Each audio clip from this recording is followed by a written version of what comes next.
Hi, this is Corey Johnston, and today's lesson is going to be a continuation of a previous lesson from the 6th chapter in the book of Proverbs. We made it all the way up until the 19th verse. We're going to cover it from the 20th to the 35th.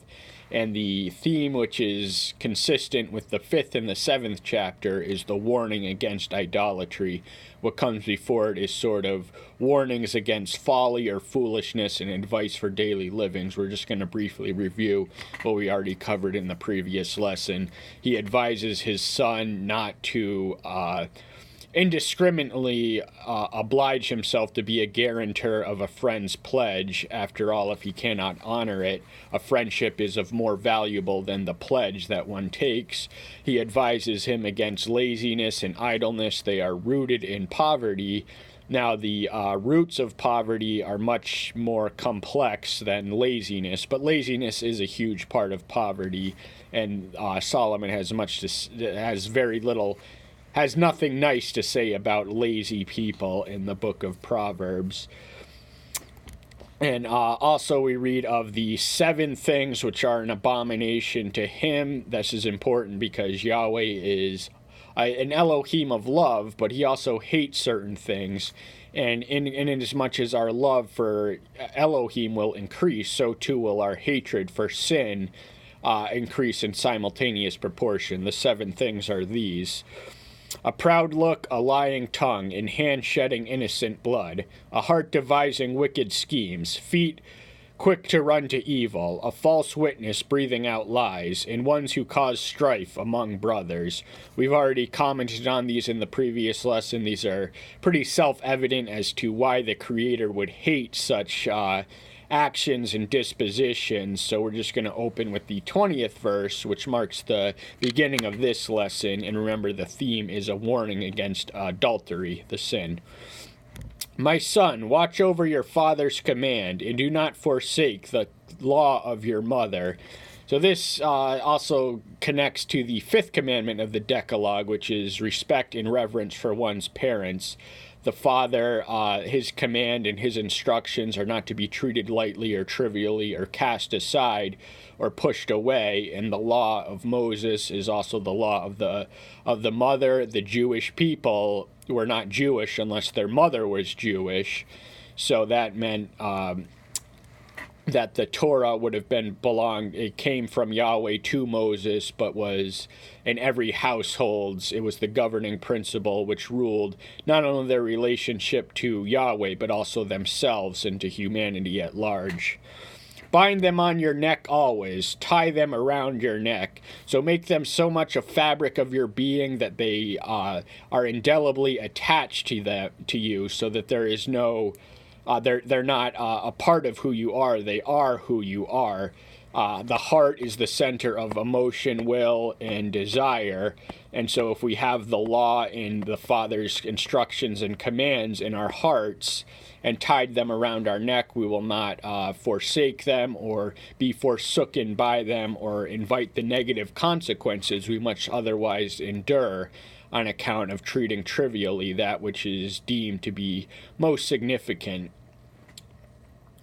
When you are walking about, it leads you. When you lay down, it guards you. And when you have woken up, it talks to you. So when this is ingrained in your very fabric of your being, it will define you from waking and sleeping and waking up. So when you are walking about conducting your daily business, walking and living your life, it will lead you, it will guide you, it will provide you with a compass to get from A to B with your integrity intact. And when you lay down, you want to pray about it for the maintenance and continuity of it while you lay down to sleep, so it can keep you and protect your dreams and wake you up in the morning. And it will talk to you. It'll be the first thing on your mind when you wake up, when you make it a very part in the fabric of your being. For the command is a lamp, and the Torah is a light, and reproofs of discipline a way of life. So the commandments and the law, which are more or less synonymous and interchangeable, the Torah or law consist of commandments, 613 to be exact, 248 positive, roughly translated as thou shalt, 365 negatives, roughly translated as thou shalt nots. They exist as a light to guide. We walk in darkness, the world is enraptured in darkness, yet it has a fascination with light, and we as Christians are to function as lighthouses in a lost and wayward and dark and fallen world. But the commandment and the law ought to be the light which governs us and leads us and exudes from us, and the one that we reflect. And the light, the supernal light, is radiated from Elohim, who as his disciples we mimic. And discipline is, at face value, no one likes it. No one likes going through the process of discipline, but there is redemptive and educative value towards it. And it is really a mark of wisdom to accept and embrace discipline as a way of life, because it leads to life. If a child were left undisciplined, they would, it's just literally die, because, they'd have no instruction, no warning, no correction to follow their own instincts, which will lead them certainly to death and suddenly. To keep you against an evil woman, from the flattering tongue of a strange woman. Here's where it transitions to the juxt of the matter, the warning against the sin of adultery. And an evil woman is one whose evilness in this specific situation is seduction and sex outside of marriage, sex with anyone who her eye captures. And flattery is the way of a harlot. And flattery is not communication, it is manipulation. When we flatter people, sincerity can be faked, and this is nowhere more evident than in flattery. We tell people things that inflate their ego, nurse their pride, exalt them, and uplift them, but are not necessarily true. And this is the way of a strange woman. She says, comments on your physical attractiveness, your manliness, your manhood, all that, just to get you where she wants you, which is in bed with her in coitus, and to commit adultery or fornication or sexual sin with an evil woman who is rightly designated, because sex itself is not evil, but sex outside of marriage very much is. Do not desire her prettiness in your hearts, neither let her captivate you with her eyelids.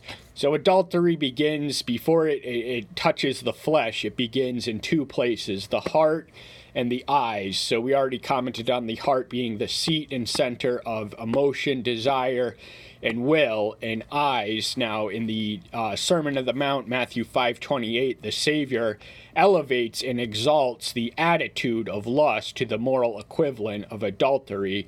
He whosoever looketh after a woman with lustful intent has committed adultery in his heart already. So it all begins with the lust of the eyes, 1 John 2:16, then adultery in the heart, then the action of adultery follows, because we were captivated and led astray by our heart and our eyes. Our wandering eyes are fixed on the external beauty of this woman, her flattering words, her seductive appeal and lure, but it leads to trouble, and we are warned not to let her cultivate you with her eyelids. So the look of a harlot is deadly. For because of the whore is the crust of bread, an adulteress entraps a precious life. So life is precious. Life is a gift. It is not anything we deserve or earn or can generate in ourselves. And if life itself is Elohim's gift to us, how we live that life can be our gift to Him. And He wants to keep us pure from strange, adulterous, loose, evil woman. And that an adulteress entraps a precious life. It diminishes the life. They think they add meaning and significance, but life is more than gratifying the flesh, or pleasing the senses, or catering to one's immediate gratification. So there is a lot of physical satisfaction in sex. No one can deny that. But there is a better way, which we have to condition ourselves to not be captivated by our lust, our eyes, and our flesh, and our touch.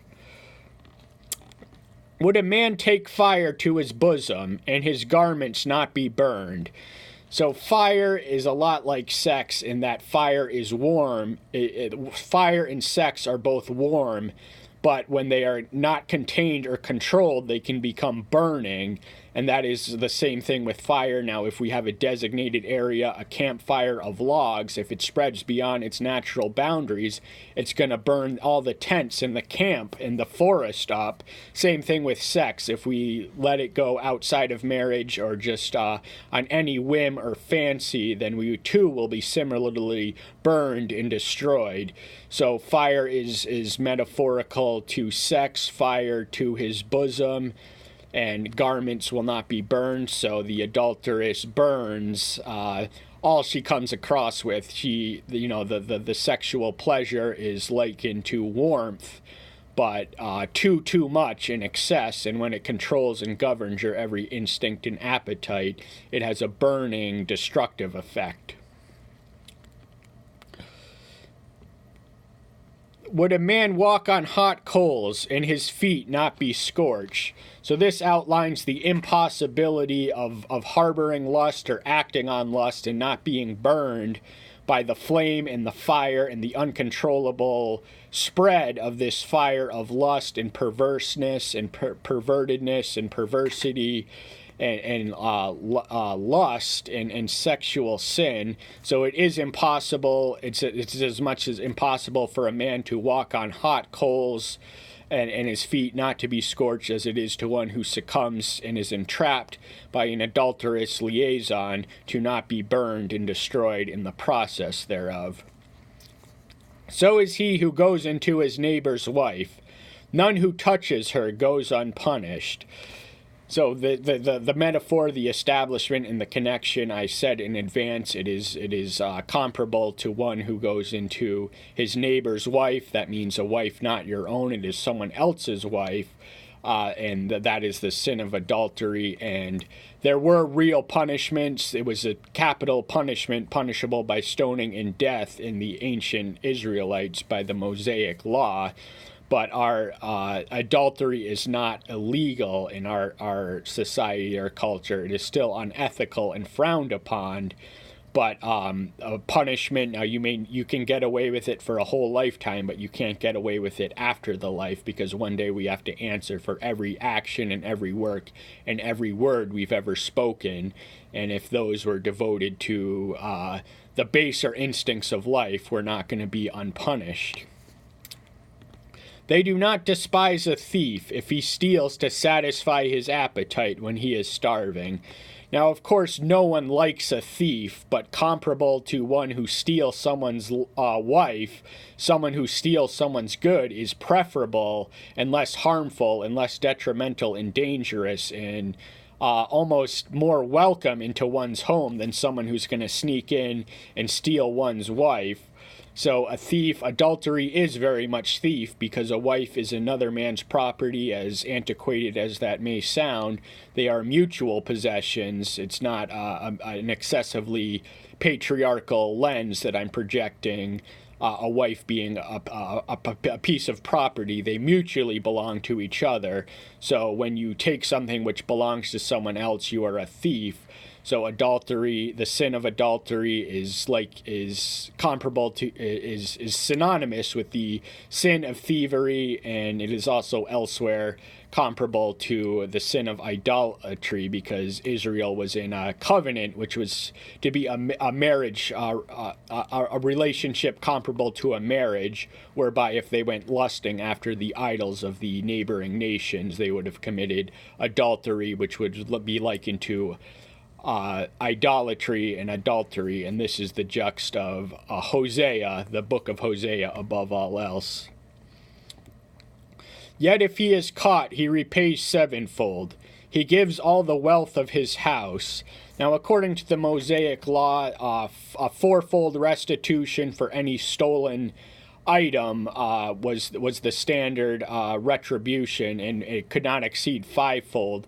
But when a wife is unique and irreplaceable and indispensable, and so you cannot replace one's wife you have stolen with 5 wives or 4 wives, but 7 is the number of completion and perfection, so that means the judgment will be swift, total, final, and perfect, and no escape from it.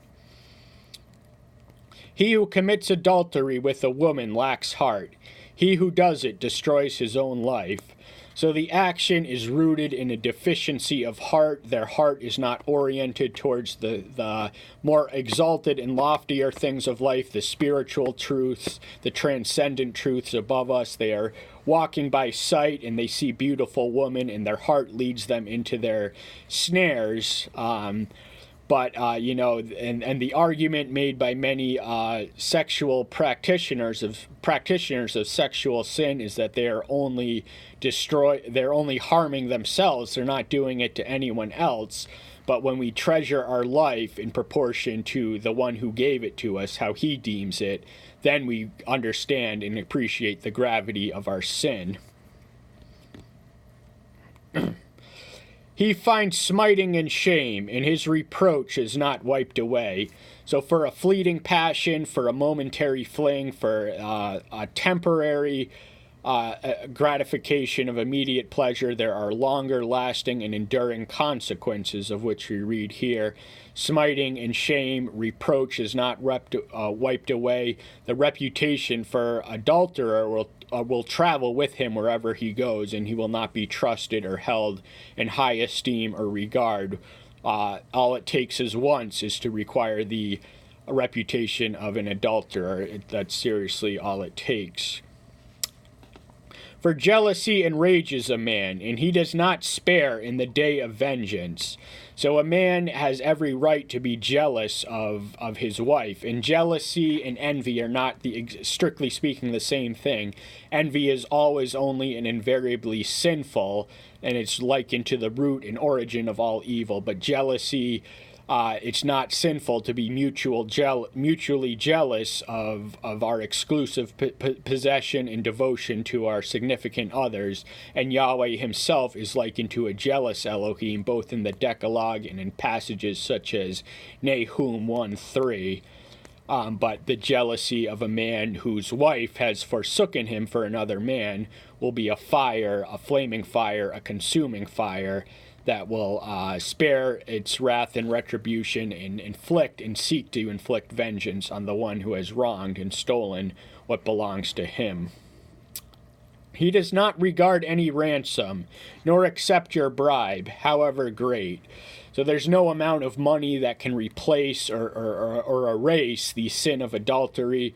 Once you have defiled the purity of another man's wife, then it is forever defiled and lacking in completeness and integrity. So there's no amount of financial restitution. It is a moral sin which carries gravities and consequences of which we are warned against. And I hope that's the reason you're here. That's all the time we have for today. Thank you so much. I'm so glad to see you. Take care until next time. I'll see you then. Bye-bye.